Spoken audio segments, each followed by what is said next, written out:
Je dis gloire à Dieu. Est-ce qu'on est content vraiment d'être là ce matin? Ah, votre réponse là ne me convainc pas trop, hein? Ouh! On a bien dit. Oh, oh, oh, oh, Jésus. Écoute-moi. Ce matin, après tout ce que nous avons reçu, quelle est la femme ici qui croit?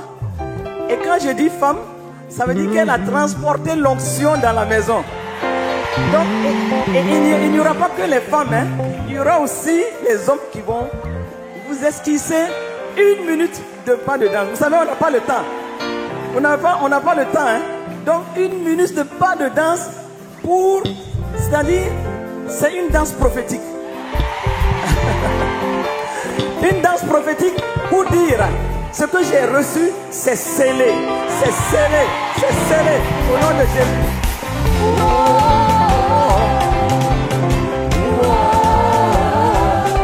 Jésus a gagné.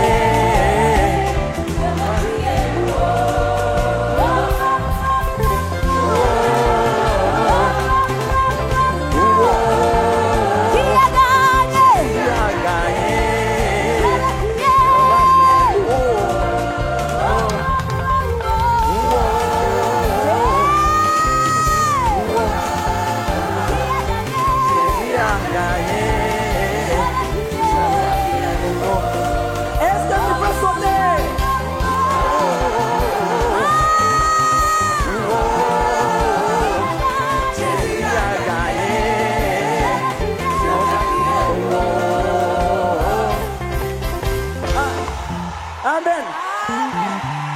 Amen. Merci. On aurait pu danser. Mais après, maman Maud m'a dit, maman, le temps là. Gloire à Dieu. Quelque chose a changé dans notre vie. Notre vie ne sera plus jamais la même. Tu sors d'ici. Et ce ne sont pas seulement les femmes. Nous sortons d'ici, nous, nos familles, et nous allons impacter nos communautés, impacter la nation. Là où les portes étaient fermées, nous allons y rentrer en conquérante. Et nous allons bousculer les situations pour imposer, installer le royaume. Et c'est ce qui est notre mandat au nom de Jésus. Acclame le Seigneur et asseyons-nous. Alléluia.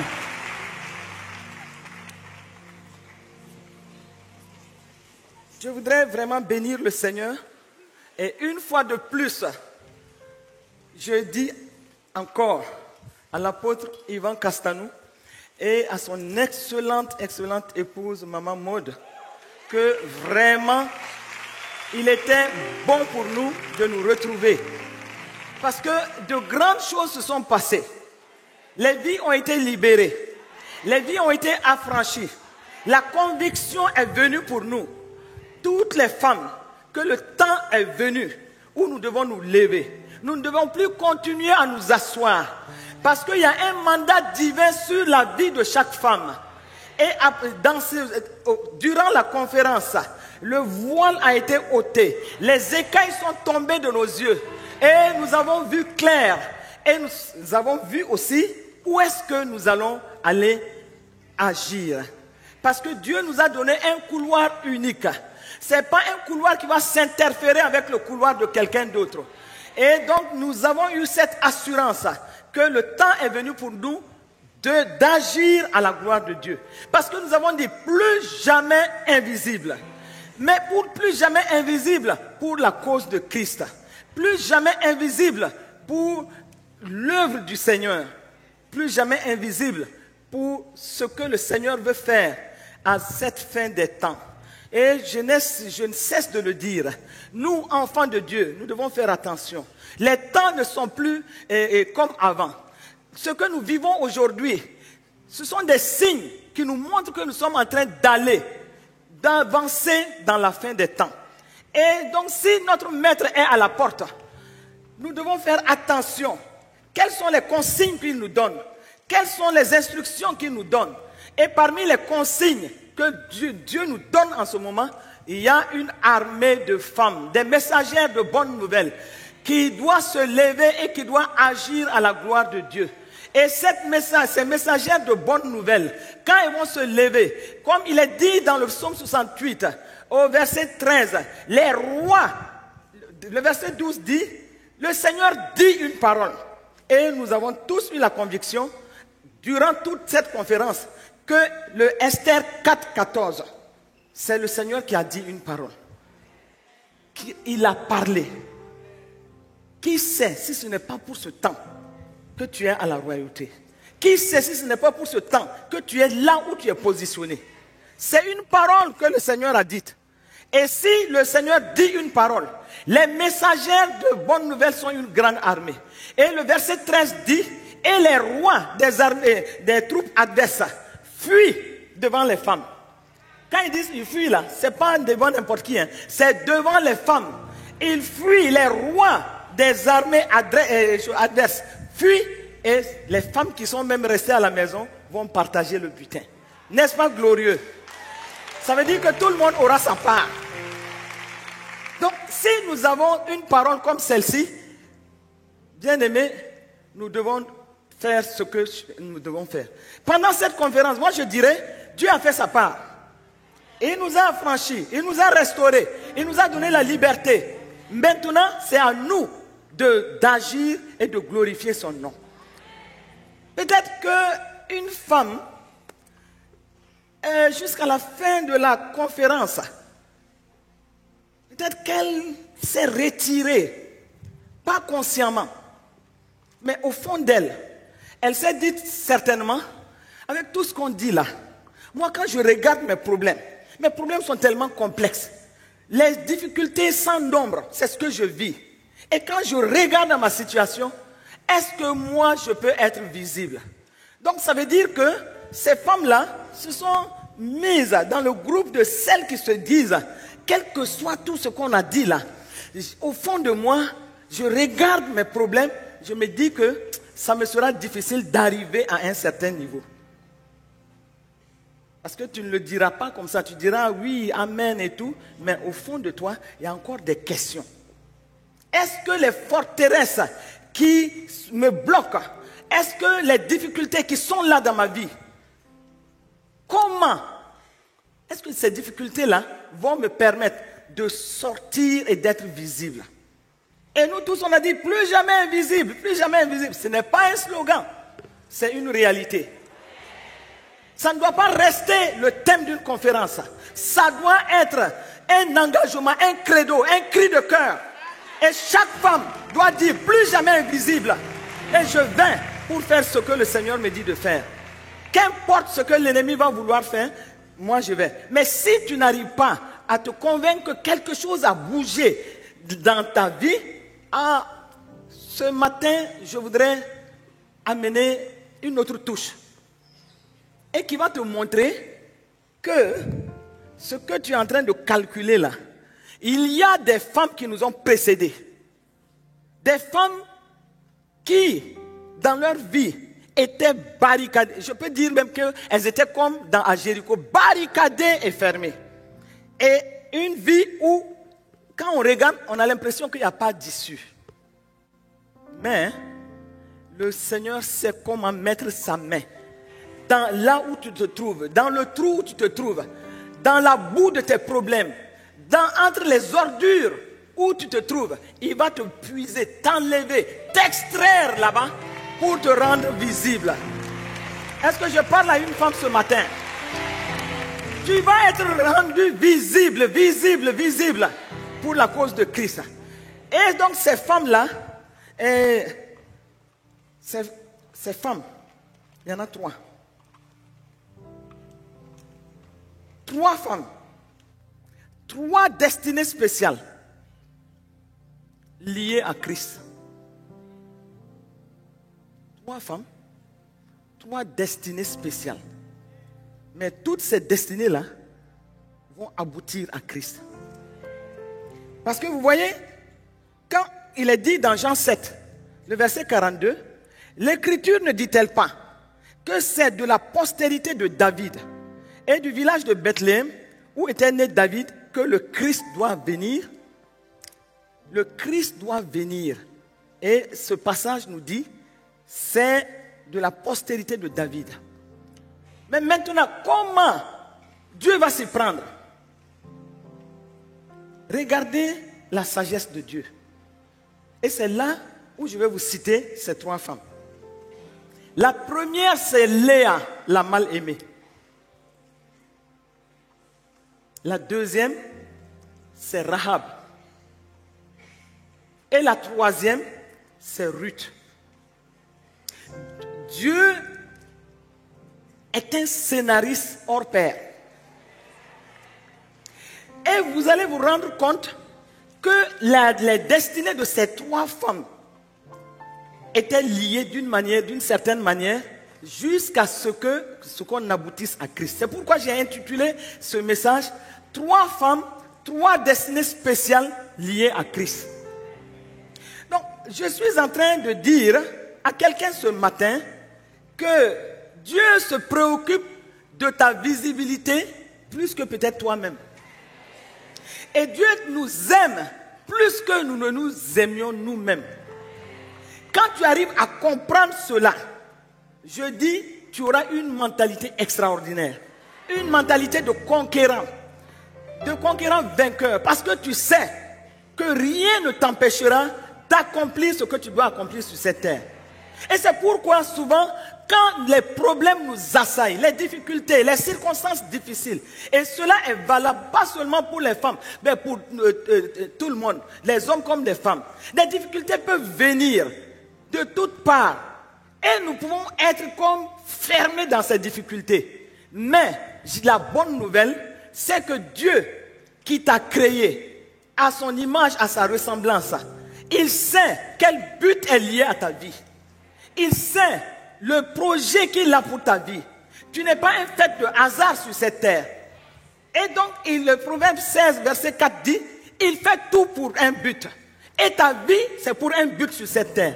C'est pour une utilité. C'est pour une œuvre bien précise. C'est pourquoi l'apôtre Paul va dire, dans Éphésiens 2, verset 10, car nous sommes son ouvrage, l'ouvrage de Dieu, ayant été créé en Jésus-Christ pour de bonnes œuvres que Dieu a préparées d'avance afin que nous les pratiquions.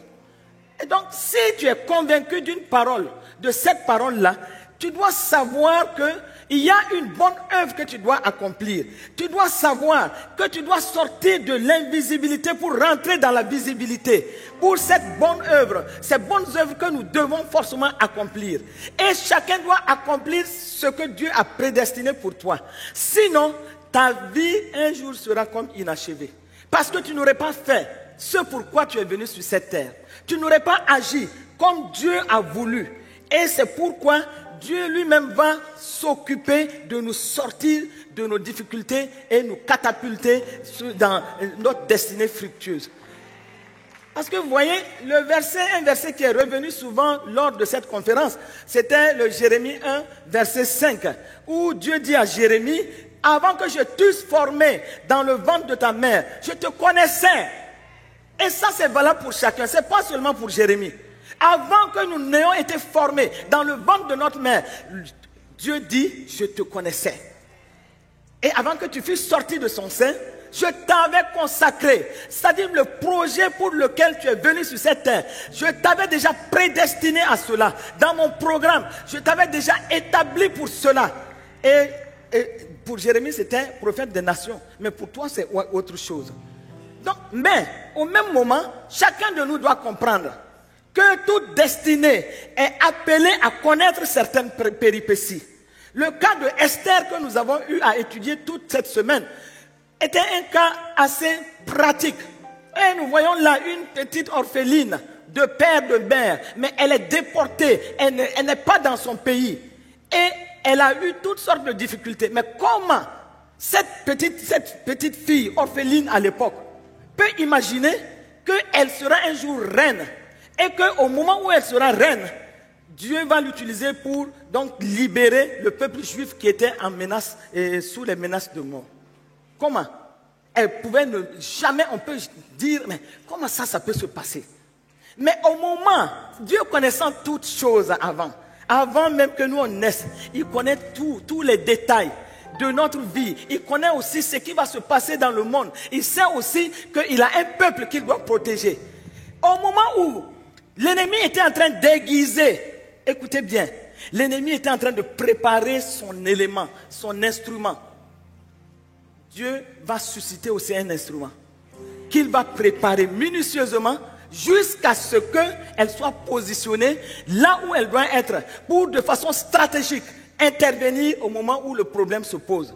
Donc vous voyez la vie de Esther, je l'ai dit le premier jour, il y a tout un combat spirituel dans la vie dans ce livre. Un grand combat spirituel où tu vois Dieu en action, mais tu vois aussi Satan qui court, mais tu ne verras pas écrire dans tout le livre de Esther, du chapitre 1 jusqu'au chapitre 10, tu ne verras pas le nom Dieu, tu ne verras pas Satan, tu ne verras pas que l'Esprit de Dieu a fait ci ou ça. Ce nom-là n'est pas dans Esther. Allez-y lire, vous allez voir que le nom Dieu là, ou bien Jéhovah a fait ci, non. Mais derrière chaque scène, il y a Dieu qui se trouve. Et derrière certaines scènes, tu sais que là, c'est Satan. Mais il veut courir, il veut aller plus vite. Mais qui peut aller plus vite que Dieu? Il n'y en a pas. C'est pourquoi je vais te dire ce matin, n'aie pas peur. Écoute, tu as été racheté par le sang précieux de Christ. Tu es un vase pour le Seigneur. Quel que soit ce que l'ennemi est en train de fomenter contre ta vie, cela ne réussira pas. Parce que ton Dieu ne dort pas. Il a dit, il ne dort pas, il ne sommeille pas. Il ne va pas te laisser entre les mains de l'ennemi. Pourquoi as-tu peur? Ton Dieu dit que lui ne dort pas. Je l'ai dit, regardez le peuple de Dieu. Tout ce qui s'est passé entre Balaam et Balak, ça se passait et le peuple ne savait même pas ce qui se passait. Eux, ils dormaient. Et il y avait un combat autour d'eux. Mais ils n'ont jamais su que quelque chose se passait. Regardez, combien de combats que Dieu a combattu pour toi, alors que tu n'as même pas su que quelque chose se passait. Et ça sera toujours ainsi. Mais donc, comme ça est ainsi, regardez, Esther a joué son rôle. Elle était dans sa destinée naturelle.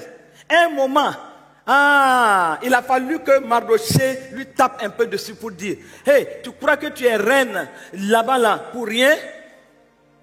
C'est pour ce temps que Dieu t'a suscité et que tu sois là-bas. Et donc elle va s'éveiller et elle va comprendre, jusqu'ici c'était ma destinée naturelle. Maintenant je suis en train de basculer dans ma destinée spirituelle. Parce qu'à chaque destinée naturelle, il y a toujours une destinée spirituelle qu'il faut savoir discerner. Donc là où tu te trouves, il faut toujours demander à Dieu pourquoi je suis là. Et le Seigneur, dans sa grâce et dans sa fidélité, il va te révéler ce pourquoi tu es là. Et qu'il en soit ainsi pour vous au nom de Jésus. Donc j'ai dit, aucune situation ne paraît trop excessive, trop difficile pour ton Dieu.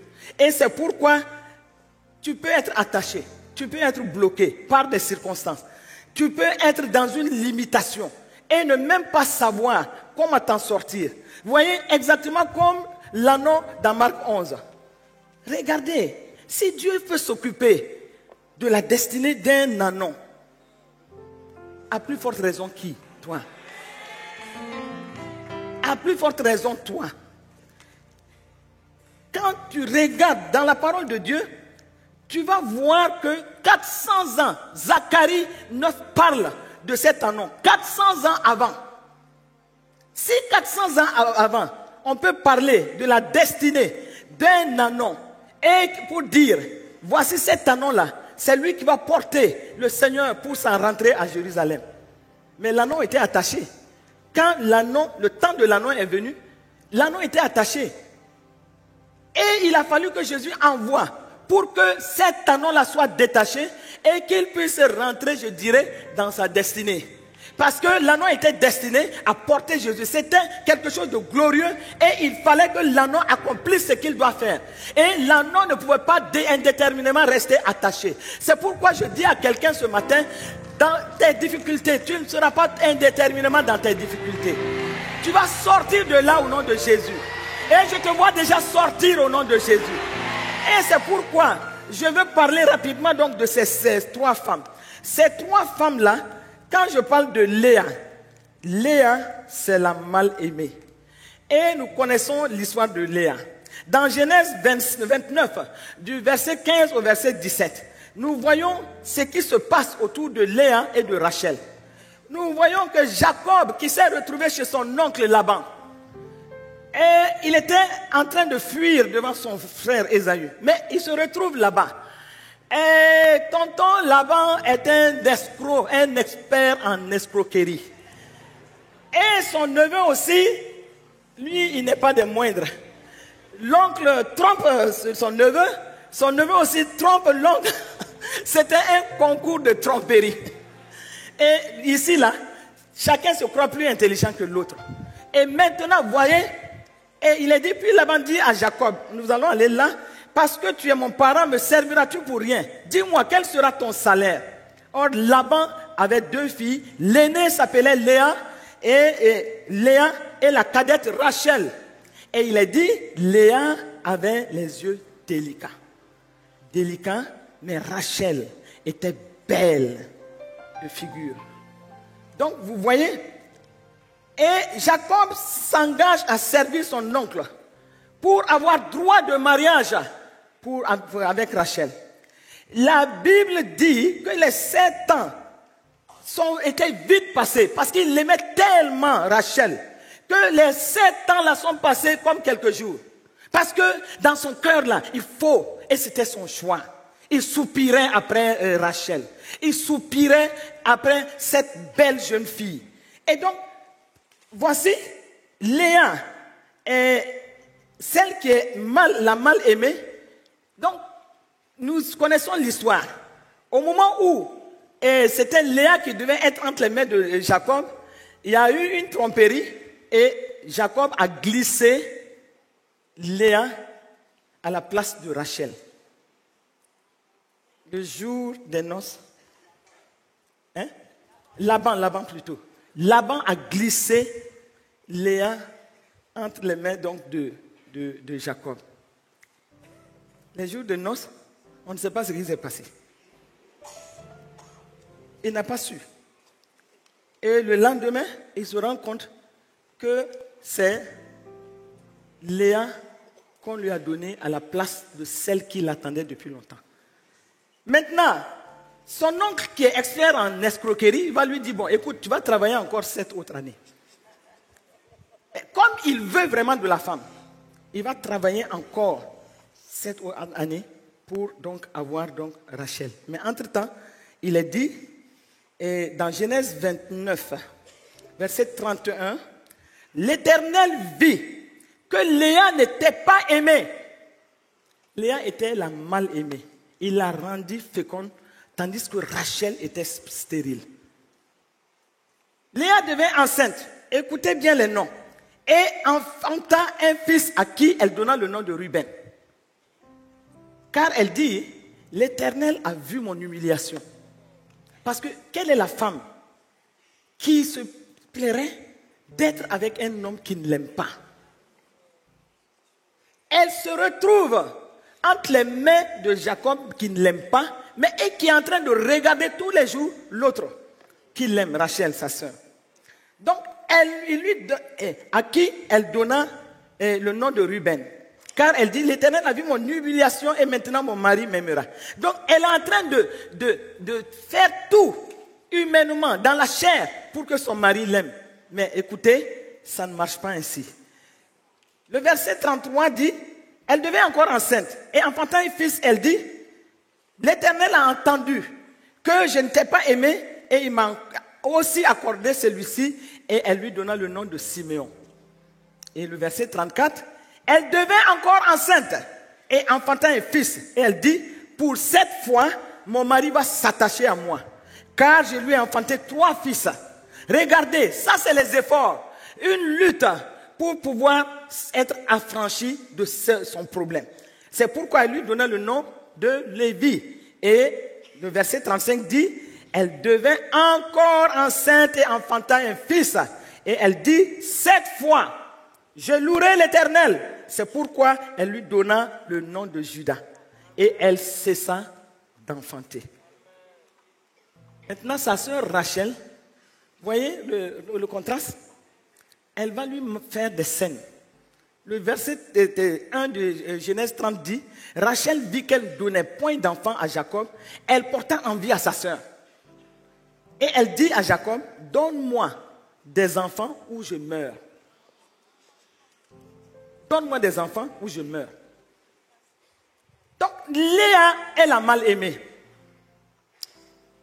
Et une femme qui est mal aimée, elle va vivre cela au fond d'elle, pas de la bonne façon. Et voici, c'est la mal aimée là qui va avoir ses enfants. Et en regardant le nom des enfants, il y a 2 noms qui doivent attirer notre attention. Il y a le nom de Lévi. Mais Lévi, c'est qui? C'est toute la série de Moïse. Vous voyez? Moïse, Aaron et toute la catégorie des sacrificateurs. Tous ces gens viennent de Léa, la mal aimée. Au moment où tu te dis que tu n'es pas aimé, qu'on te méprise, que tu n'es pas à ta place, que tu es en train de vivre le calvaire quelque part.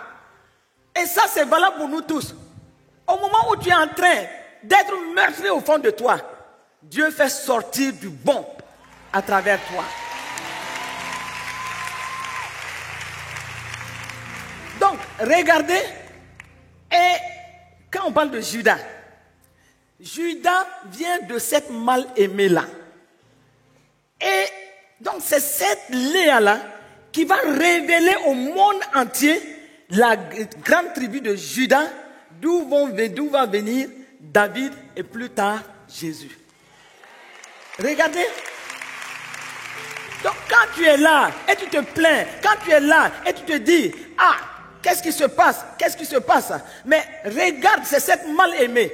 Elle ne croit pas en elle-même. Elle est en train de lutter de ses propres forces. Mais au même moment, Dieu est en train de faire quelque chose d'extraordinaire à partir d'elle. C'est pour simplement t'encourager. Ne crois pas que tu es en défaveur. Ne crois pas que quelque chose de bon ne peut pas sortir de toi. Au moment où toi tu ignores certaines situations, Dieu est en train de te révéler pour des générations.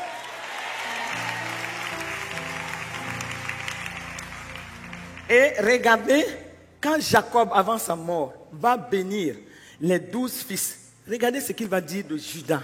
Il dit dans le Genèse 49, verset 8 à 10, Judas, tu recevras les hommages de tes frères. Ta main sera sur la nuque de tes ennemis. Les fils de ton père se prosterneront devant toi. Judas est un jeune lion. Tu reviens du carnage, mon fils. Il ploie les genoux. Il se couche comme un lion, comme une lionne. Qui le fera lever? Le sceptre ne s'éloignera point de Judas, ni le bâton souverain d'entre ses mains, jusqu'à ce que vienne le Shiloh et que les peuples lui obéissent. Regardez une parole aussi forte. Mais tout ça, c'est qui? À l'origine, c'est celle qui est mal aimée. Et donc voici, j'ai envie de dire, comme l'autre l'a dit dans la parole, de Nazareth, quelque chose de bon peut-il sortir? Je dis oui, de ta vie, quelque chose de bon va sortir. De ta vie, quelque chose de bon est en train de se préparer et va sortir au nom de Jésus. De Léa sont sortis toute la classe de Lévi et donc de Judas, toute cette catégorie. Et donc, regarde, quand on parle de Judas, par exemple, c'est les rois, c'est les prophètes, c'est les Josaphat, c'est les Ézéchias. Tous ces gens sont sortis de la mal-aimée.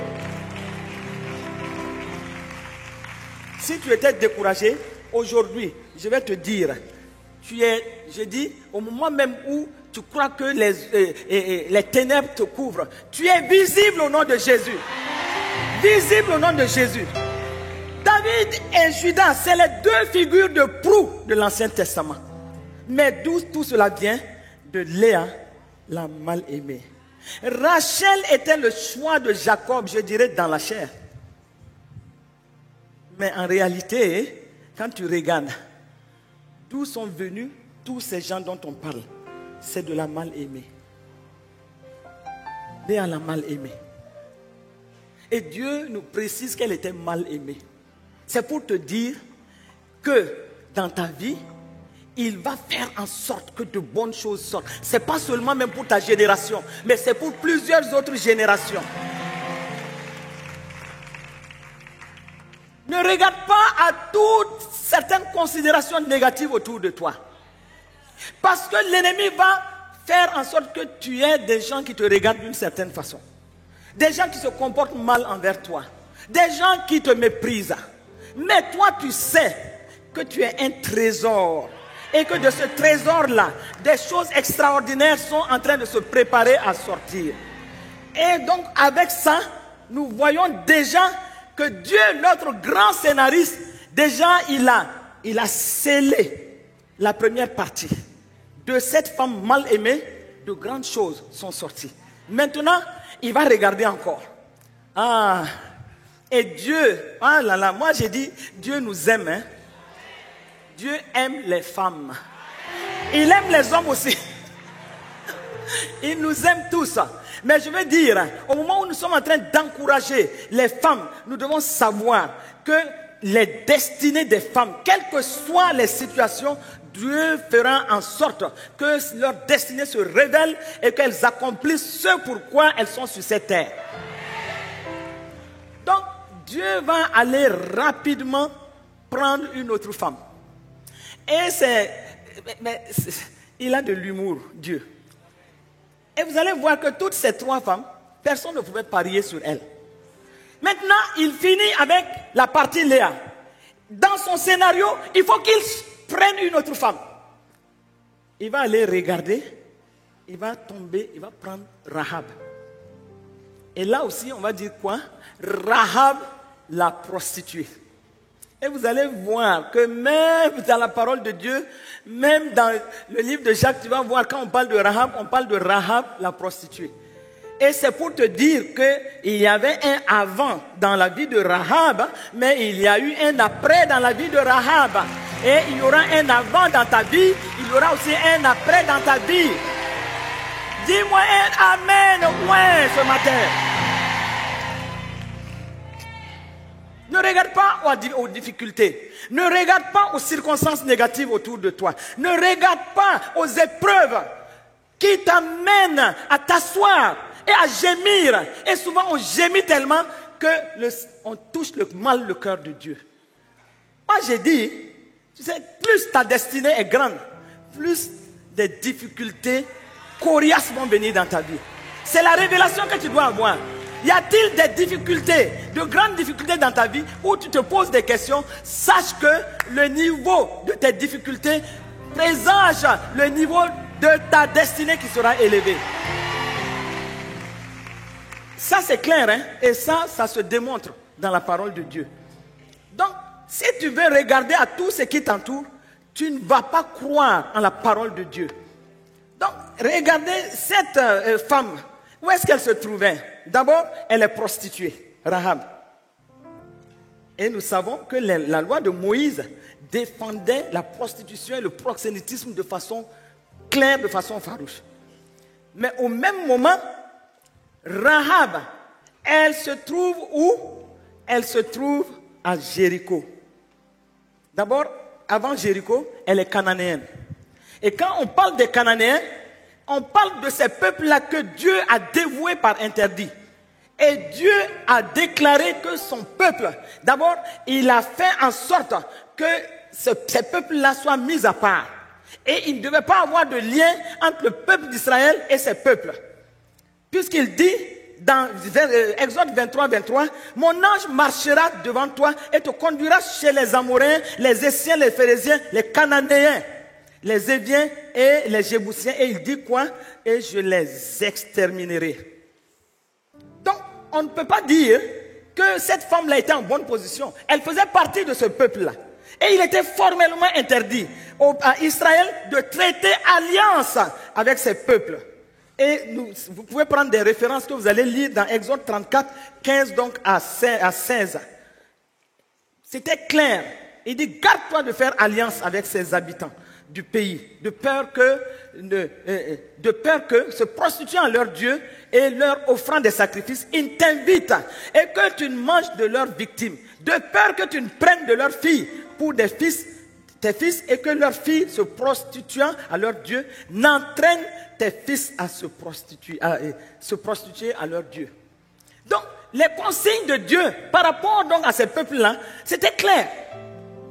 Mais Rahab était de ce peuple. Donc, humainement parlant, on peut dire que Rahab n'était pas qualifiée pour rentrer dans le choix de Dieu pour la mission que Dieu allait lui confier. Et puis, Rahab était à Jéricho. Quand on parle de Jéricho, on parle de cette ville fortifiée où les habitants s'étaient retranchés à cause donc de la peur de l'arrivée des enfants d'Israël. Et dans Josué 1, verset 6 au verset 1, il est dit quoi? Jéricho était barricadé et fermé devant les enfants d'Israël. Personne ne sortait, personne ne rentrait. Donc Rahab, elle était soumise au même sort que les habitants de Jéricho, c'est-à-dire donc la mort. Donc il y avait comme une sentence de mort sur la vie de cette femme.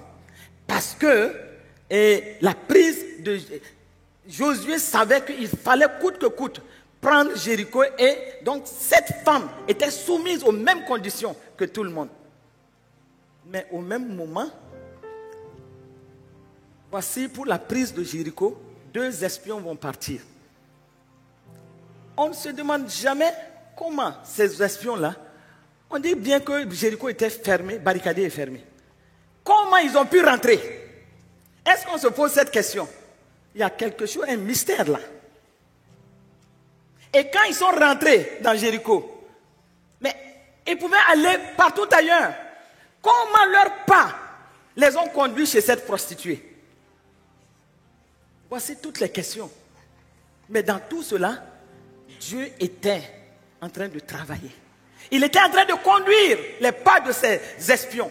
Et dès que ces espions sont rentrés en contact avec Rahab, tout de suite, il y a eu un déclic.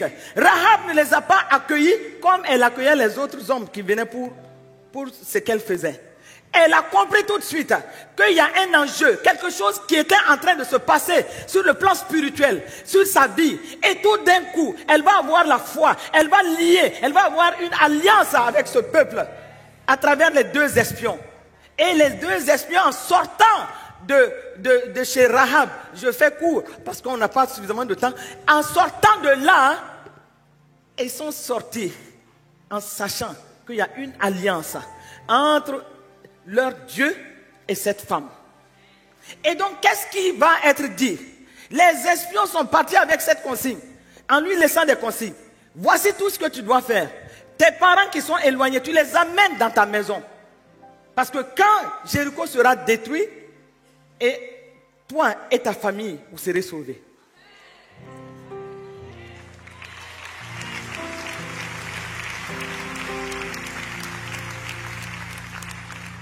Elle aura une intelligence pratique. Parce que le roi de Jéricho envoie 2 personnes avec un mandat de perquisition. Où sont les espions qui sont chez toi? Regardez, tout d'un coup, son intelligence s'ouvre. Et tout d'un coup, elle sait comment cacher ses espions. Parce que tout de suite, elle sait qu'il y a une connexion maintenant entre elle, par la foi qu'elle a exprimée, et les espions qui sont du peuple d'Israël. Et donc, quand elle s'est connectée à ce peuple-là,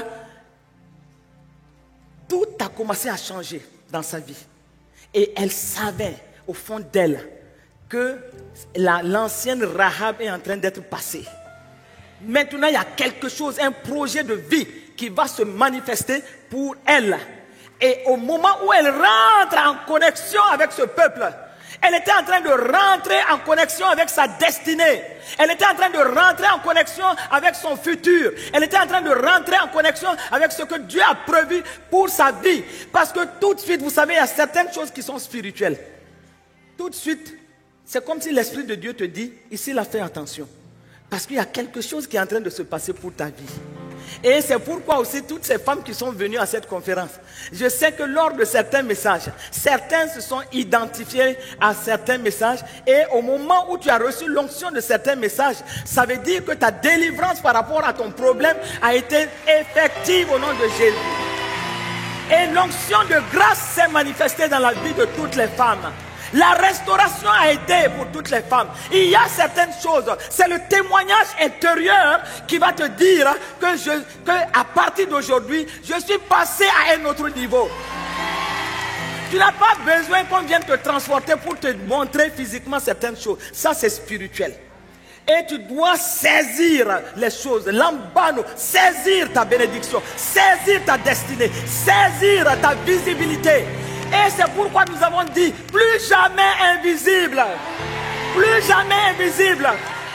Parce que quelque chose de bon s'est passé dans notre vie. Quelque chose de bon s'est passé par rapport à notre destinée.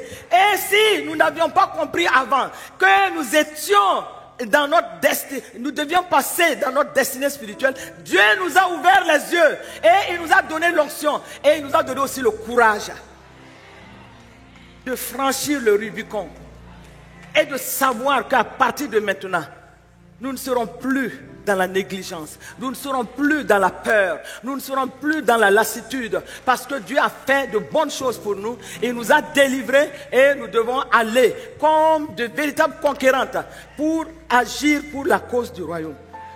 Donc voici une Rahab qui tout d'un coup fait alliance avec le peuple de Dieu.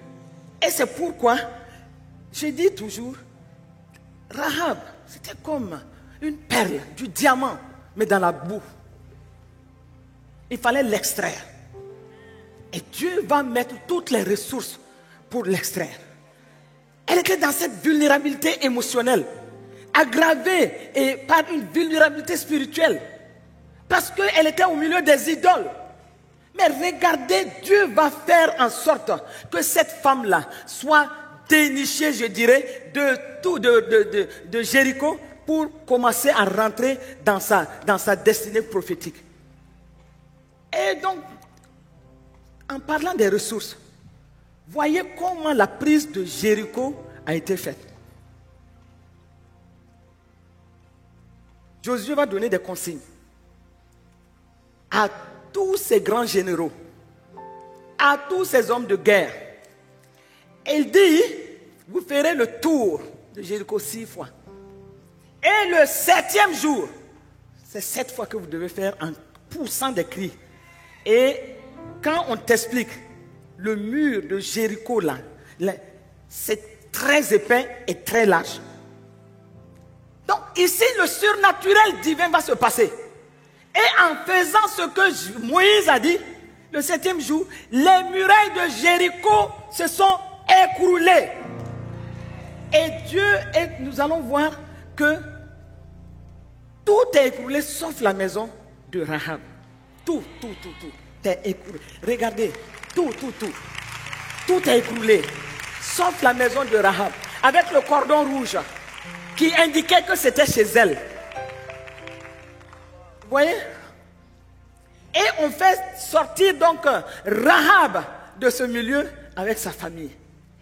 Elle sort, l'unique famille qui a été sauvée de tout ce qui s'est passé. Et voyez ce qui va se passer. Rahab sort, elle est contente, mais quand tu veux être visible, il ne faut pas avoir des entrailles rétrécies. Parce que elle était presque rejetée, elle était rejetée par sa famille. Mais quand elle a eu l'alliance avec les témoins, les espions là, qu'est-ce qu'elle a dit? Elle a pensé tout de suite à sa famille. Cette famille qu'il avait rejetée, elle a pensé à eux. Mais elle est contente parce que tout Jéricho, tout s'écroule sauf sa maison. N'est-ce pas extraordinaire? déploie les ressources. Dieu déploie le surnaturel. Parce qu'il y a quelque chose sur cette femme. Cette femme doit jouer un rôle dans le plan divin. C'est pourquoi, comme tu vas jouer un rôle dans le plan divin, Dieu aussi va mobiliser les ressources pour pouvoir te sortir de ta situation, pour pouvoir te propulser, pour pouvoir te positionner et te redirectionner. Est-ce que quelqu'un croit en ce qu'on dit ce matin? Mais, vous voyez, ce qui est extraordinaire, Dieu va dire à Josué, ne prenez rien de Jéricho. Ne prenez rien. Vous dévouez tout par interdit. Ne prenez absolument rien. Après tous ces efforts, toutes ces ressources, Dieu dit, ne prenez rien. Mais au même moment, on voit qu'il y a une personne qui a été sauvée. On voit qu'il y a une famille qui a été sauvée. Et dans cette famille-là, il y a un instrument dans cette famille-là qui était visé par Dieu. Mais après tout ce que Dieu a fait, Josué 6, le verset 17 à 19. La ville sera dévouée à l'Éternel par interdit, et elle et tout ce qui s'y trouve. Mais on laissera la vie à Rahab, la prostituée, et à tous ceux qui seront avec elle dans la maison. Parce qu'elle a caché les messagers que nous avions envoyés. Gardez-vous, écoutez bien, après tous ces efforts, Dieu dit, gardez-vous seulement de ce qui sera dévoué par interdit, car si vous preniez de ce que je vous aurais dévoué par interdit, vous mettriez le camp d'Israël en interdit et vous y jetterez le trouble. Tout l'argent et tout l'or, tous les objets d'airain et de fer seront consacrés à l'Éternel et entreront dans le trésor donc de l'Éternel. Pourquoi donc Josué s'est focalisé sur Jéricho? Il y avait une perle, il y avait un trésor qu'il fallait forcément sauver de là. Et c'était Rahab. Donc, vous voyez,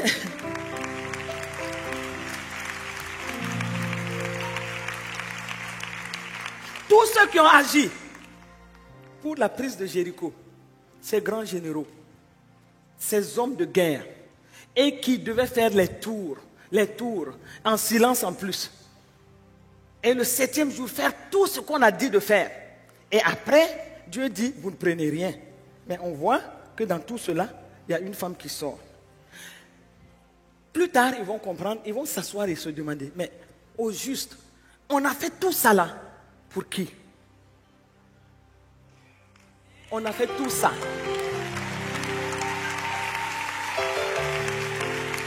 Dieu a déployé toutes ses ressources.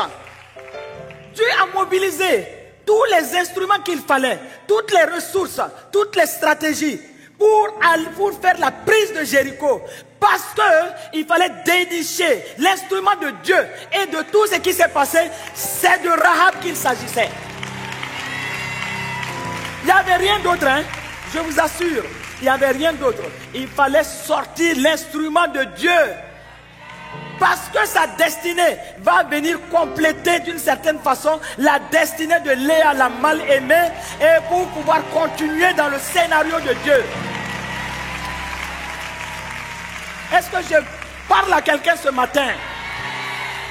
Pourquoi t'inquiètes-tu pour ta situation? Pourquoi pleures-tu dans ta maison? Sous quelle sentence tu te trouves? Est-ce que ta situation est plus que ce que cette femme a vécu? Non. Elle n'avait même pas pensé à tout ce qui pouvait se faire autour d'elle. Mais elle avait tellement de valeur. Comme toi-même, tu as tellement de valeur que Dieu est obligé de mobiliser les anges, de mobiliser l'armée céleste, de mobiliser les ressources et même les gouvernements. Il va les mobiliser pour que toi tu puisses sortir et que tu puisses agir pour ta gloire. Et c'est de quelle femme il s'agit? On dit bien Rahab la prostituée. C'est pourquoi je vais te dire, tu as de la valeur. Tu as de la valeur. Ne t'inquiète pas, ne te mets pas dans le groupe de ceux et celles qui se disent, est-ce que je peux être visible un jour? Tu le seras au nom de Jésus. Et écoutez, j'ai envie de dire, même aux hommes qui n'étaient pas là, si vous êtes venus rentrer sous l'onction de cette conférence, quelque chose de bon est en train de se manifester dans votre vie. Oh, quelque chose de bon va se manifester. Quel était ton problème? Quelle était ta situation? Quelles étaient tes inquiétudes? Je te dis ce matin que ton Dieu a déjà tout pris en charge. La grâce de Dieu va se manifester comme jamais auparavant. Et vous allez avoir des témoignages, des témoignages, des témoignages, des témoignages. Oh, tu auras des témoignages. Et tu viendras témoigner à la gloire de Dieu. Et à partir de maintenant, ta vie va dans une autre dimension. Et de façon consciente, tu sais, même si on te réveille à 3 heures du matin, que Satan vienne pour te troubler, tu dis, moi je sais une chose, je ne suis pas allé à cette conférence pour rien. Je sais une chose, cette conférence m'a libéré. Je sais une chose, cette conférence avec tout ce que j'ai appris, cette conférence m'a affranchi. Je sais une chose, il y a eu une onction de grâce, une onction prophétique qui s'est déversée sur moi. Et je suis rentré, je dirais, à partir de maintenant, je vois quelqu'un qui va commencer à manifester des dons. Les dons vont commencer à se manifester. Oh là là, les dons vont commencer à se manifester. Oh, je parle, je reçois une onction sur ma vie. Les dons vont commencer à se manifester. Et on vous connaîtra, non pas seulement à Paris, mais dans beaucoup d'autres pays. On vous connaîtra, on vous connaîtra, on vous connaîtra. On vous connaîtra. Toi qui avais dit que tu ne sais même pas de quoi on parle quand on parle d'onction. Maintenant tu reçois. C'est-à-dire que, écoute-moi, tu n'as pas d'autre choix. Hein? Tu es venu à cette conférence, non? Tu n'as même pas d'autre choix. Je l'ai dit hier. Si le diable n'a pas pu nous empêcher d'arriver là, c'est trop tard pour lui. Nous sommes relâchés. Nous sommes relâchés. Nous sommes relâchés. Et le message de ce matin est en train de dire, s'il y avait encore des cordes qui te retenaient et qui étaient en train de te convaincre, Satan est comme ça. Il va venir te convaincre que rien ne s'est passé. C'est faux. Il est un menteur. Au nom de Jésus, tu es libéré. Tu es affranchi. Je dis bien, tu es libéré. Oh, tu es libéré. Et tu vas pour de grandes choses que le Seigneur va faire. Écoutez, au moment où je parle, l'Esprit de Dieu me dit, écoutez. Il va vous relever financièrement. Il va vous relever. Oui, parce que quelqu'un est en train de dire, mais moi j'ai beaucoup de problèmes sur le plan financier. Il va résoudre ton problème. Écoute, l'argent ne sera rien pour toi. Et en ce moment, tu pourras agir pour la gloire de Dieu. Parce que le royaume de Dieu est... La justice est le royaume de Dieu. Premièrement. Donc, quand tu vas recevoir tout ça, je prophétise sur vous et recevez cela. Mais pense à agir pour le ministère. Parce que cela va se passer au nom de Jésus. Parce que cela, écoute, le Seigneur est en train de me dire, il ne peut pas vous envoyer dans des tas de problèmes. Parce que vous serez fixés sur vos problèmes. Moi, je n'ai pas d'enfant. Moi, je n'ai pas de mari. Moi, mon entreprise. Moi, ceci. Le Seigneur dit qu'il va enlever tout ça. Tous ces problèmes. Il va enlever. Il va vous libérer. Parce que si tu étais malade, il va te guérir pour que tu puisses travailler à sa gloire. Sinon, quel témoignage tu auras? Quel témoignage tu auras? Parce qu'on va dire, mais toi-même tu es malade, tu veux dire quoi? Tu dois témoigner. Tu es dans ta bonne santé. Tu es dans tes finances. Tes entreprises marchent. Et professionnellement, ça sera promotion.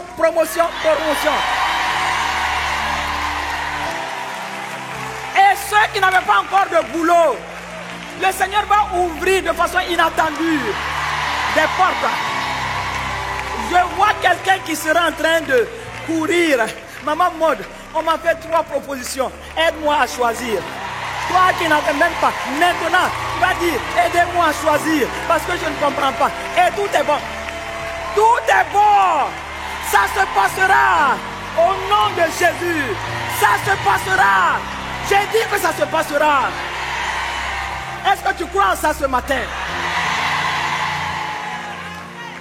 Écoute, tu étais stérile. La première grossesse, ça sera des jumeaux. Tu vas te rattraper. Tu vas te rattraper. Tu vas te rattraper. J'ai dit tu vas te rattraper. Et rien ne va empêcher cela. Rien ne va empêcher cela. Rien ne va empêcher cela. Le Seigneur est en train de me parler des gens qui ont des problèmes de papier. Il dit, c'est un problème de papier là. Il dit que lui, il est l'Éternel. Il est celui. Quand il ouvre une porte, personne ne peut la fermer. Quand il ferme une porte, personne ne peut l'ouvrir. Et c'est ton Dieu qui te dit ça. Ton Dieu te dit ça. Rien ne l'empêchera d'accomplir sa volonté parfaite. Quand Dieu dit oui, personne ne peut dire non. Quand Dieu dit, il a déjà accompli. Sois fou pour dire que tu vas défaire ça. Tu vas le rencontrer sur ton chemin. Et c'est ça notre Dieu. Celui qui gouverne sur toute la terre. Nous sommes privilégiés de l'avoir comme papa. Soyons relax. Soyons relax. Soyons relax. Soyons relax. Soyons relax. J'ai dit soyons relax. Plus de stress. Plus de stress. De grandes choses sont devant. Oui, de grandes choses sont devant. Dieu connaît la fin d'une chose, de toute chose, avant son commencement. Et c'est pourquoi il t'a positionné en ce moment pour rentrer dans son plan et que tu puisses réjouir son cœur. Ça se passera au nom de Jésus. Si Dieu a pu faire une grande mobilisation pour sortir, extraire, dénicher une que tout le monde regarde comme prostituée, parce qu'elle a un rôle dans le plan divin, à plus forte raison toi. Tu es un vase que Dieu va utiliser fortement. Accepte cela au nom de Jésus. Et c'est pourquoi mon frère, ma soeur, dans Matthieu 1, verset 5 à 6, c'est pourquoi tu vas entendre Salmon engendra Boaz de Rahab. Salmon engendra Boaz de Rahab. Et Boaz engendra Obed de Ruth. Obed engendra Isaïe. Isaïe engendra David. Le roi David engendra Salomon de la femme de Uri. Amen. Et c'est pourquoi il est dit de David et du village de Bethléem où était David. C'est de là que le Christ doit venir. Et donc tu vois, Rahab était appelée à mettre au monde. Rahab, la prostituée cananéenne. Regardez, oh, c'est fou. Ça c'est Dieu ça. Une cananéenne. Une prostituée. À Jéricho. Au milieu des idoles. Dieu lui-même avait parlé qu'il y ait séparation. Je ne veux pas voir même un élément d'Israël s'accommoder avec ces gens. Mais on te dit, c'est cette femme-là. Rahab est la prostituée. Et c'est cette femme-là qui va engendrer un fils et qui va rentrer. Elle va mettre au monde un Israélite. C'est pas Dieu ça? Dans la lignée duquel Jésus allait naître. Et comme elle était captive à Jéricho, Dieu va mobiliser tout pour la sortir. Donc toi aussi, Dieu va mobiliser tout pour te sortir. Dieu n'a pas hésité à mettre Jéricho en branle et à tout détruire. Et à dire ne prenez rien, mais j'ai mon élément, j'ai mon instrument, j'ai celle-là qui viendra dans la suite de Léa la mal-aimée et qui a donné Lévi, les Judas. Et donc voici, le scénario continue, ma soeur. Et Dieu veut nous choquer parce que nous croyons qu'il faut être saint. Ah, dis ah avec moi. Non, non, non. Il ne faut pas être saint pour rentrer dans le plein du... Dieu n'appelle pas des gens qui sont saints. Hier, nous avons vu Marie de Magdala. Dieu la délivre de 7 démons. Mais la seule personne que le Christ ressuscité va avoir le face à face quand il sort du tombeau, c'est une femme. Et quelle femme? Marie de Magdala, celle de qui Jésus a chassé 7 démons. Et la première personne que le Christ ressuscité, que le Christ va appeler par son nom, la première, il dit Marie, et elle dit Rabouni. C'est la première personne. Dieu n'a pas eu besoin que ce soit un sacrificateur. Dieu n'a pas eu besoin que ce soit le grand prêtre. Dieu n'a pas eu besoin que ce soit même celui qui l'aimait Jean. Mais il l'a fait pour cette femme de qui qui a été délivrée de 7 démons. Qu'est-ce qu'il ne fera pas pour toi? Qu'est-ce qu'il ne fera pas pour toi? Écoute-moi, qu'est-ce qu'il ne fera pas pour toi? Qu'est-ce qu'il ne fera pas pour toi? Donc, il n'hésitera pas non plus à bousculer tout pour que toi tu rentres dans ta destinée. Et que tu sois visible. Et tu le seras au nom de Jésus. J'ai dit tu le seras au nom de Jésus. Et donc je dis à quelqu'un ce matin que si Satan vient, vous savez, surtout nous les femmes, souvent, parce que Genèse 3,15 là, c'est une réalité. Si toi tu n'as pas la révélation, Satan va te malmener. Il vient avec des pensées. Il vient pour te convaincre que regarde, telle personne te regarde mal, etc., etc. Des petites choses. Et donc ça te met dans une certaine situation et ça te paralyse. Qu'il n'en soit pas ainsi. Et la révélation que tu es assis avec Christ dans les lieux célestes. Tu as été ressuscité avec Christ. Éphésiens 2,6. Et tu es assis avec Christ. Et ça c'est ta position. Et tu as une identité. Tu es l'enfant du Dieu vivant. Et tu as le pouvoir, l'autorité déléguée. Et c'est pourquoi il ne faut pas permettre que Satan vienne t'ennuyer avec des pensées. Maintenant, dans le scénario, Dieu va prendre encore une autre femme, Ruth. Et on va aller très vite.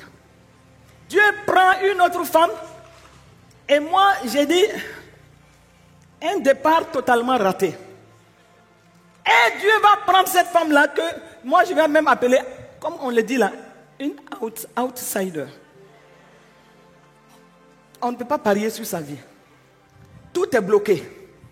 Et ce sont des cas qui doivent nous faire réfléchir. Une femme, elle est moabite. Et nous savons que les moabites il y a cette malédiction-là depuis leur souche.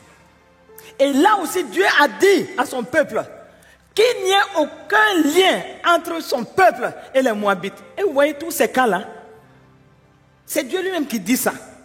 Mais au même moment, au moment où la famille de Elimelech, avec Naomi, se retrouve à Moab, eux ils ont fui la famine. Ils n'ont pas regardé au côté prophétique de leur nom. Elimelech veut dire mon Dieu est roi. Et Bethléem, la maison du pain. Et sa femme, Naomi, la gracieuse. Comment vous avez des noms aussi prophétiques et vous vous laissez intimider par les situations? Avec la famine, il fuit à Moab. Et en allant à Moab, mais vous voyez souvent Dieu prend certaines situations auxquelles on peut se dire quelque chose de bon peut-il sortir de là. Et au moment où cette famille allait à Moab, mais je dirais avec du recul que c'était simplement pour aller faire en sorte qu'une femme de qui personne ne peut parier puisse sortir de là, rentrer avec le peuple de Dieu pour aller manifester sa destinée. C'est une alliance de cette femme, Ruth, qui était veuve. Elle était veuve. Sa belle-sœur, Orpa, était veuve. Naomi était veuve. Quand les trois s'asseyent, quelle sorte de causerie elles peuvent faire? Elles sont vivantes, mais émotionnellement, elles sont mortes. Elles regardent, elles ne voient pas d'issue. Surtout une Moab. Mais quand Naomi va apprendre que le père est revenu à Bethléem, elle va avoir une démarche de foi. Nous devons marcher. 2 Corinthiens 5, 7 dit, marchons par la foi et non par la vue. Est-ce qu'elle a vu le pain à Bethléem? Est-ce qu'elle l'a vu de ses yeux? Non, mais elle s'est levée pour partir. Et c'est là où nous allons voir deux destinées qui vont se jouer. Et Orpa veut dire tourner le dos. Et Ruth veut dire attachement. Elle va s'attacher à Naomi. Et en s'attachant à Naomi, elle fait une alliance avec Naomi. Et maintenant, ils vont partir, retourner à Bethléem. Mais quand ils vont retourner à Bethléem, quelque chose va se passer.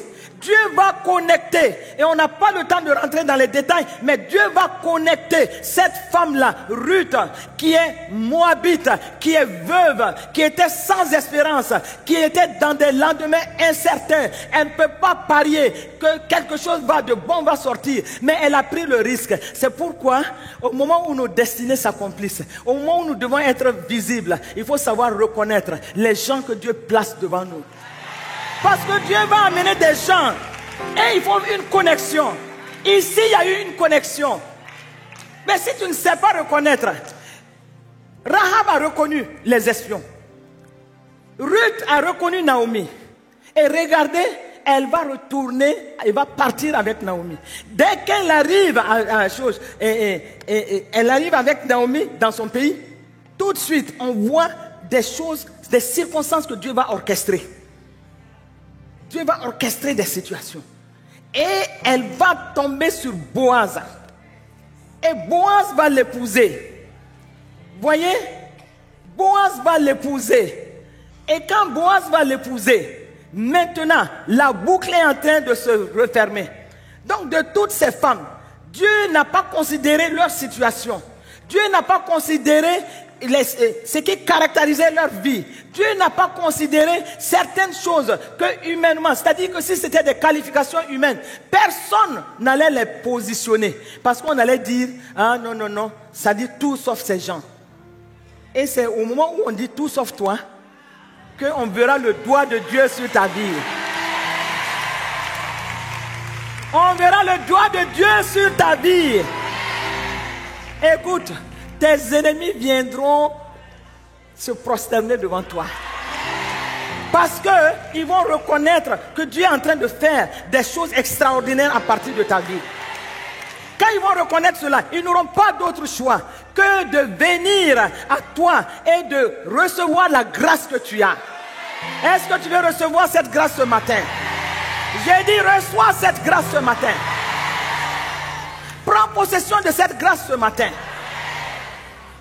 Comme Ruth s'est alliée à Boaz, toute chose a concouru à son bien. Et il y a des risques qu'il faut prendre. Il y a aussi la loyauté qu'il faut exprimer. Et il y a l'obéissance, la docilité. Parce que tout cela a caractérisé la vie de Ruth. Et Ruth a été appelée une femme vertueuse. Donc au lieu de cette sentence, oui, de mort peut-être, qui pouvait planer sur sa vie, mais Dieu va transformer tout cela en opportunité pour la propulser. Maintenant, je déclare que toute situation qui te bloquait, toute situation où tu ne croyais même pas que Dieu peut te propulser, que ces situations se présentent rapidement. Je déclare l'accélération, l'accélération, l'accélération. Oh, que la chose soit accélérée et que tu puisses saisir ce que Dieu met devant toi au nom de Jésus-Christ de Nazareth. Et puis, il n'y a pas de hasard. Hein? Avec Dieu, il n'y a pas de hasard. Parce qu'on te dit qu'elle est partie dans le champ pour glaner et les blés, mais que comme par hasard. Moi, j'ai dit, il n'y a pas de hasard avec Dieu. Non, Dieu a conduit ses pas. Parce qu'il fallait qu'elle rencontre Boaz. Et quand elle a rencontré Boaz, tout est scellé. Ce sont des circonstances que Dieu orchestre. Dieu va orchestrer plusieurs circonstances en ta faveur. Je prie que Dieu ouvre tes yeux au moment où il va être en train d'orchestrer les circonstances. Que tes yeux spirituels voient, que ton entendement comprenne, que tu aies l'intelligence spirituelle pour saisir ce qui se passe et avoir la bonne attitude pour ta visibilité au nom de Jésus. Je prie que le Saint-Esprit te saisisse et qu'à partir de maintenant, tu puisses, c'est-à-dire que ta sensibilité avec l'Esprit. Oh!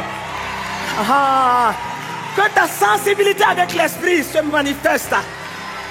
Même dans ton sommeil. Oh, le Seigneur me parle de certaines personnes ici. Écoute, toi, Le Seigneur te dit beaucoup de bonnes choses. Mais quand tu te réveilles le matin, tu oublies. Pourtant, tu sais que Dieu t'a dit des choses.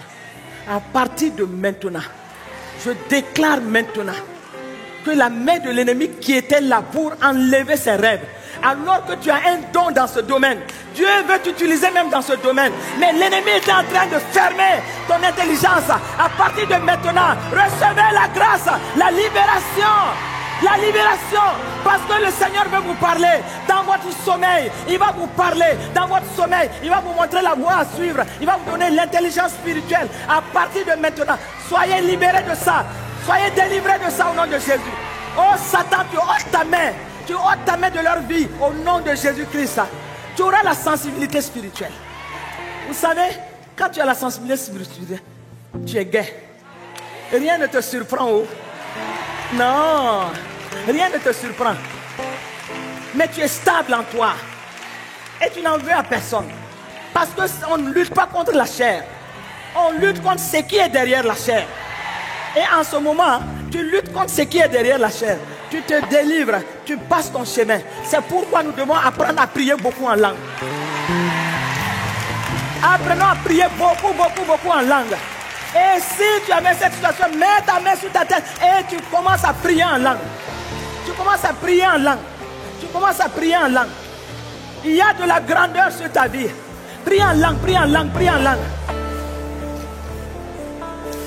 Dieu a de grands projets. Dieu a de grands projets. Oh, Dieu a de grands projets. Et le Seigneur me dit, vous n'avez rien vu encore. Vous n'avez rien vu encore. À partir de maintenant, quelque chose de nouveau commence dans ta vie. Oh ma soeur, mon frère, à partir de maintenant, que la grâce de Dieu se dépose. Alors que tu as la main sur la tête, je dis, Seigneur, que ce ne soit même pas leur main, que ce soit ta main qui fait une imposition sur eux, qui fait une imposition sur leur tête, pour que la bénédiction, oh, à partir de maintenant, la bénédiction va s'accomplir, va se manifester. Je vois des gens s'élever spirituellement. Oh, je vois la manifestation des dons. Recevez cette grâce ce matin. J'ai dit, recevez cette grâce ce matin. Oh, cobra chata rabakatekendo, rekebra sata kabra. Lembro soto cobra cheto robakateke. Rako brosonto cobra chata rabakate. Recevez cette grâce, recevez cette grâce. Oh, j'ai dit encore, recevez. Roko brosoto cobra chata. Roko brachata. Raka brachata rabakatekendo. Lobraskanta.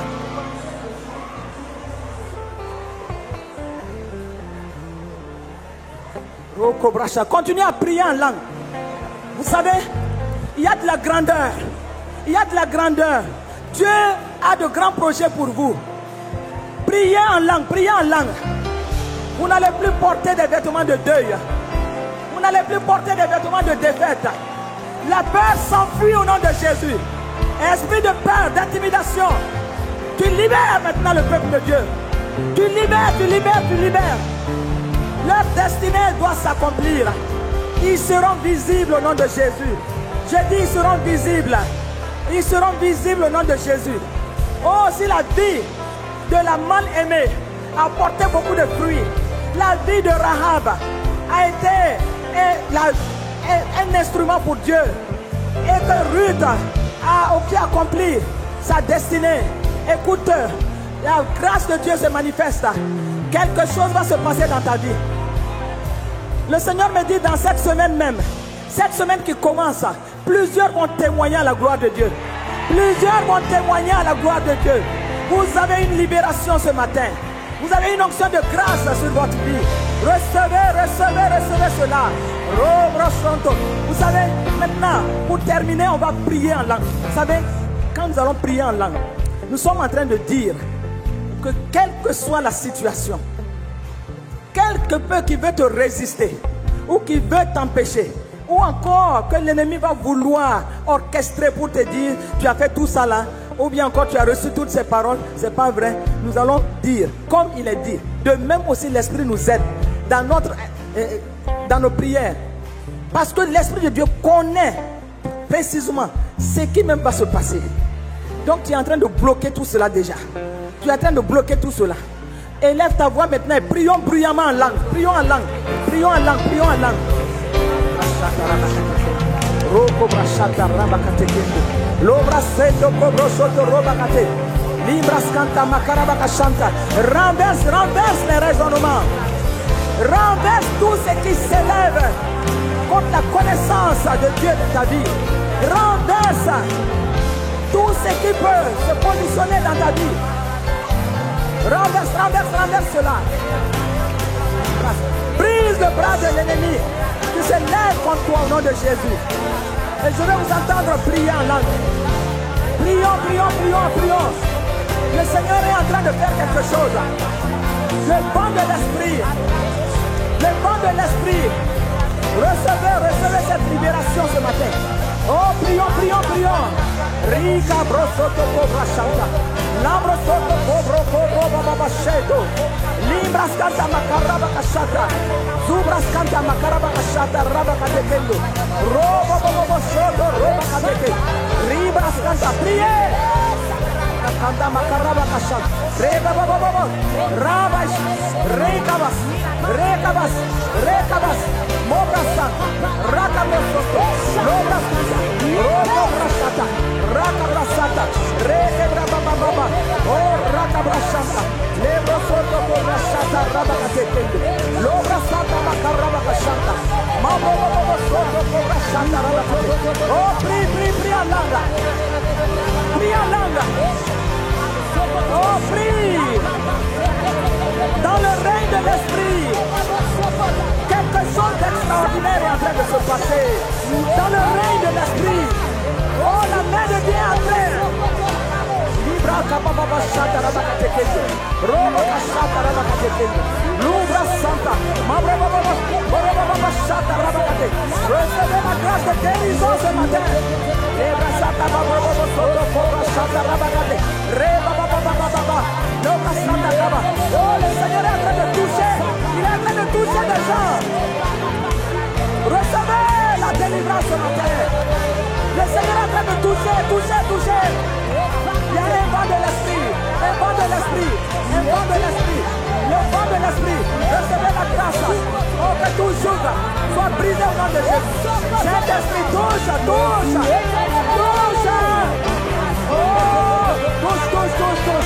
Oh, rabababa.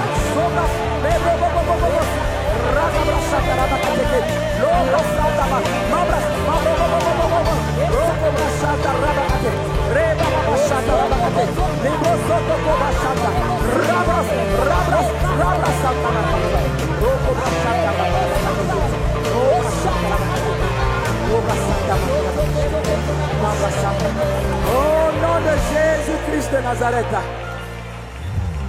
Moi, je suis dans une joie prophétique. Vous savez, il y a des joies quand tu les ressens, tu sais que c'est prophétique. Parce qu'on entendra beaucoup de témoignages. On verra de grandes choses se passer. Et la grâce de Dieu se manifeste pour chacun. Asseyons-nous dans la présence du Seigneur. Alors que nous nous asseyons, je voudrais donner l'opportunité à une personne ce matin ici. Si tu as été invité en ce lieu, si tu es venu en ce lieu et tu as reçu cette parole, alors que tu n'étais pas encore dans une alliance avec Jésus-Christ, je vais te donner l'opportunité ce matin. Alors que les autres baissent la tête. Mais baissons la tête un peu. C'est Jésus qui t'appelle ce matin. Il veut te faire du bien. Si tu es là et que tu veux accepter Jésus-Christ comme ton Seigneur et ton Sauveur, lève la main. Lève la main là où tu te trouves. Lève la main là où tu te trouves. Comme il fait un peu, je ne vous vois pas. Tenez-vous debout. Tenez-vous debout. Ceux qui se sont... Tenez-vous debout parce qu'on ne vous voit pas bien. Tenez-vous debout. Est-ce que vous pouvez, s'il vous plaît, venir devant 1 minute.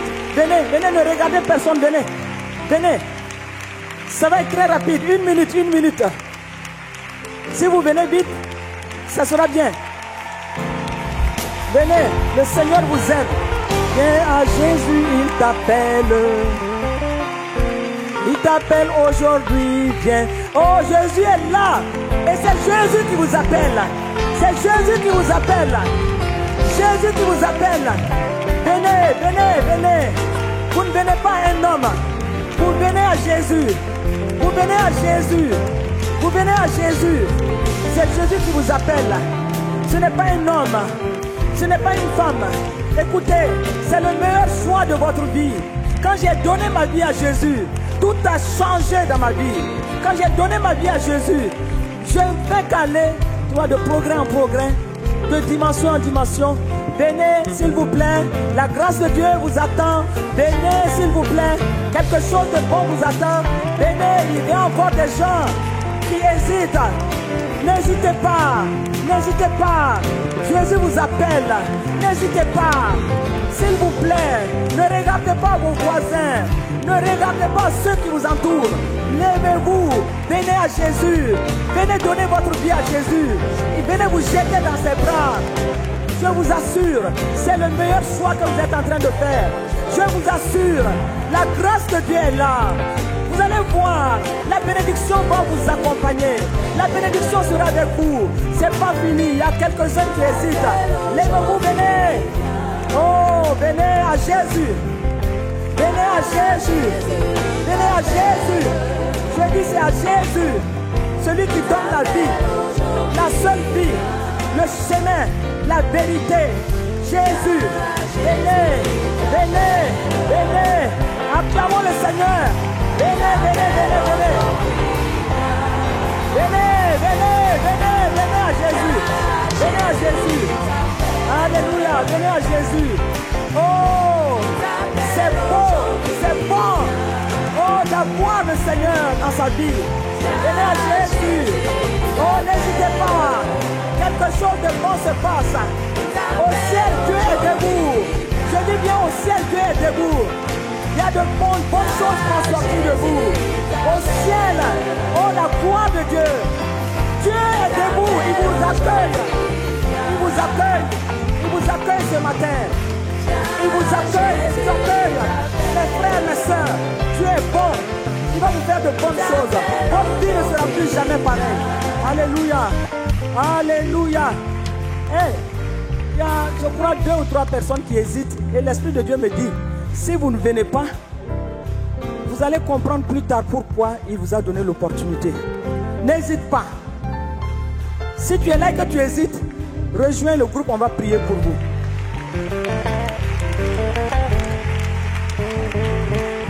Ah, celui qui n'est pas venu, il ne faut pas que ce soit trop tard pour toi. Je vais vous dire une chose, vous qui êtes devant. Je vois déjà une gloire sur votre vie. Dieu va faire de bonnes choses pour vous. Vous allez juste répéter après moi. Si tu es encore en train d'hésiter, cours venir. Hein? Cours venir. N'hésite pas. Alléluia. Vous allez répéter. Et c'est important de répéter. C'est important que vous répétez parce que c'est une confession que vous faites devant Dieu et devant le monde spirituel. Désormais, le Seigneur vous entoure et vous naissez de nouveau. Vous devenez des fils et des filles authentiques du grand Dieu. Vous allez répéter, Seigneur Jésus. Vous savez, répétez fort. Seigneur Jésus, ce matin, je suis venu à toi. J'ai entendu, j'ai écouté la parole. Et je reçois dans mon cœur que tu es le Fils de Dieu, venu pour le salut de l'humanité. Et parce que je crois dans mon cœur, je confesse de ma bouche que désormais, tu es mon Seigneur, tu es mon Sauveur. Aujourd'hui même, je nais de nouveau par le Saint-Esprit dans le royaume des cieux. Dieu, tu es mon Père. Et je suis devenu enfant de Dieu. Merci de m'avoir sauvé, de m'avoir fait du bien. Désormais, je marche dans les pas de Christ. Amen. Amen. Je vais prier pour vous. Oh Père, c'est le meilleur cadeau que tu nous fais ce matin. Et tous ces hommes, ces femmes, ces jeunes qui se sont approchés pour recevoir Christ dans leur vie, je les bénis au nom de Jésus. Et je déclare sur eux une bénédiction au-delà de toute mesure. Par le Saint-Esprit, garde-les, protège-les, conduis-les jour après jour. Et que le sang de Jésus les garde éternellement. Béni sois-tu, Père, au nom de Jésus. Acclamons le Seigneur pour eux.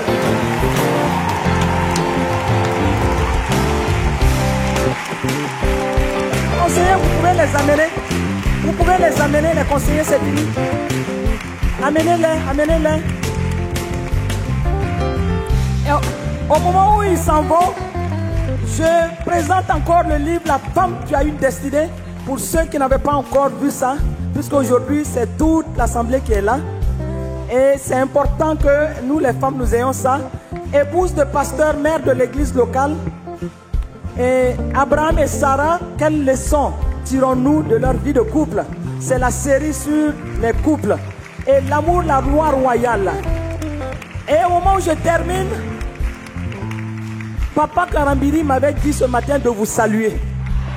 Voilà, il a dit de vous saluer. Il a beaucoup prié ce matin pour nous tous.